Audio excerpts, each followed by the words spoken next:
평안하셨습니까? 행복한 말씀 나눔 오충용 목사입니다. 오늘 여러분과 함께 나누고 싶은 말씀은 마태복음 16장 23절 말씀입니다. 사탄아, 내 뒤로 물러가라. 너는 나를 넘어지게 하는 자로다. 네가 하나님의 일을 생각하지 아니하고 도리어 사람의 일을 생각하는도다. 아멘. 호사다마, 좋은 일에는 마가 낀다는 말인데 좋은 일에는 늘 방해가 있다는 거죠. 사단이 존재하는데 놀고 있을 리가 없잖아요. 좋은 일일수록 방해도 심합니다. 삶의 현장은 놀이터가 아니죠. 휴양지가 아닙니다. 전쟁터죠. 영적 전쟁입니다. 그래서 텐션을 놓치지 말아야 합니다. 이제 지낼만 하거든요. 그리고 여전히 바라는 게 있는데 예수님은 자꾸 그만한다고 그러시니까 베드로는 사단에게 중심을 빼앗긴 거죠. 주님이 그대로 방치하실 리가 없죠. 사단아, 내 뒤로 물러가라. 너는 하나님의 일이 아니라 사람의 일을 생각하는구나. 헌신 없는 자존심은 위험합니다. 사단의 공격은 두 가지 방향이죠.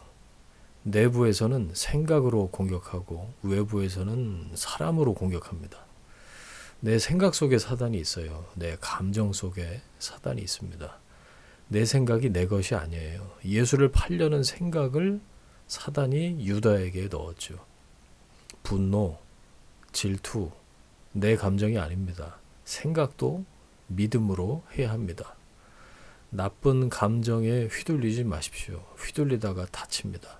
단호히 믿음으로 끊어버려야 합니다. 가까운 사람이 오히려 공격 도구가 되곤 하죠. 우리 편중에 대적이 있어요. 사람의 원수가 집안 식구일 수 있죠. 수제자가 십자가를 가로막는 장애가 된 겁니다. 헌신은 없고 자존심만 있던 베드로에게 주님께서 말씀하신 거예요. 사탄아, 내 뒤로 물러가라.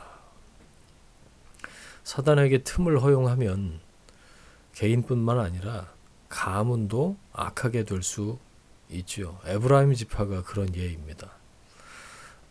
이들은 요셉의 후예들인데 축복을 가장 많이 받았어요.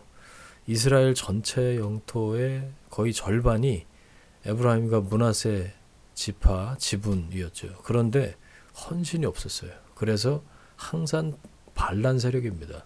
기득권과 자부심 때문이죠.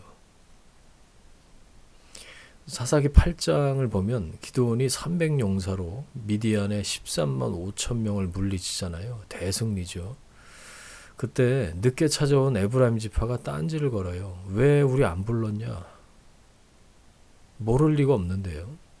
희생할 때는 피해 있다가 전리품 나눌 때 나타난 겁니다. 그래도 이 성격 좋은 기드온은 좋게 달래서 보내죠. 사사기 12장을 보면 암몬이 공격해 옵니다. 입다가 극적으로 물리치죠. 이때 에브라임이 또 나타나요. 그래서 또 딴지를 겁니다. 왜 우리를 부르지 않았냐? 그랬더니 이 성질 괴팍한 입다는 가만둘 리가 없었어요. 에브라임과 전쟁을 벌여서 찾아다니면서 죽이죠. 어떤 일이 있었죠? 경상도에서 살이라고 발음하는 분들 계시잖아요. 그것처럼 강한 발음을 못하는 에브라임 사람들에게 발음을 시킨 거예요. 시볼렛이라고 해봐라. 십볼렛이라고 발음을 하면 다 죽였죠. 이때 죽은 에브라임 사람이 4만 2천 명입니다. 에브라임은 반복해서 반역합니다. 솔로몬 사후 르호보암 때도 10지파가 반역을 하는데요. 그 반역의 주역인 여로보암도 에브라임 지파 출신이죠. 왜 반역의 순간마다 에브라임이 등장할까요? 우린 들러리 아니다. 우린 주역이다. 라는 의식 때문이죠. 기득권 의식, 자부심, 자존심, 무섭습니다. 반역의 씨를 품고 사는 거죠. 이들은 나중에 아수르의 혼인 정책의 산물로 사마리아인이 되었습니다. 포로 이후 돌아온 백성들을 또 방해하고 대적하죠. 그들 안에 흐르는 반란의 피는 무섭습니다. 대를 이어서 반역하는 주역이 된 거죠.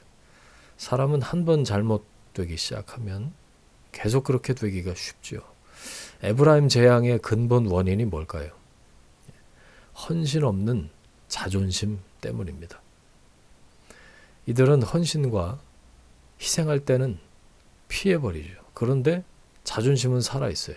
이 괴리감에서 반역이 나오는 거죠. 몸은 따르지 않으면서 자부심만 강한 사람들 있죠. 이런 사람이 위험합니다. 항상 반역의 자리에 그 사람이 있어요. 에브라임이 사는 길이 있습니다. 헌신과 희생의 길을 걷는 것입니다. 겸손으로 허리를 동이는 것이죠. 기도로 은혜를 구하는 것입니다. 그러면 삽니다. 그러면 안전하여. 자존심 대신에 헌신을 선택하는 겁니다. 그게 사람의 일이 아니라 하나님의 일입니다.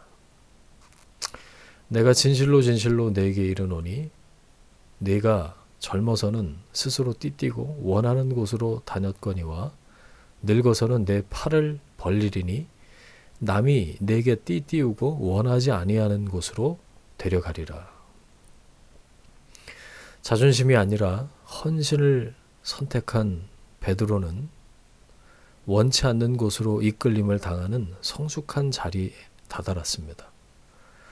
사람이 하는 일에 휘둘리지 않고 하나님이 하시는 일에 쓰임받는 것이 가장 영광스러운 삶의 모습입니다.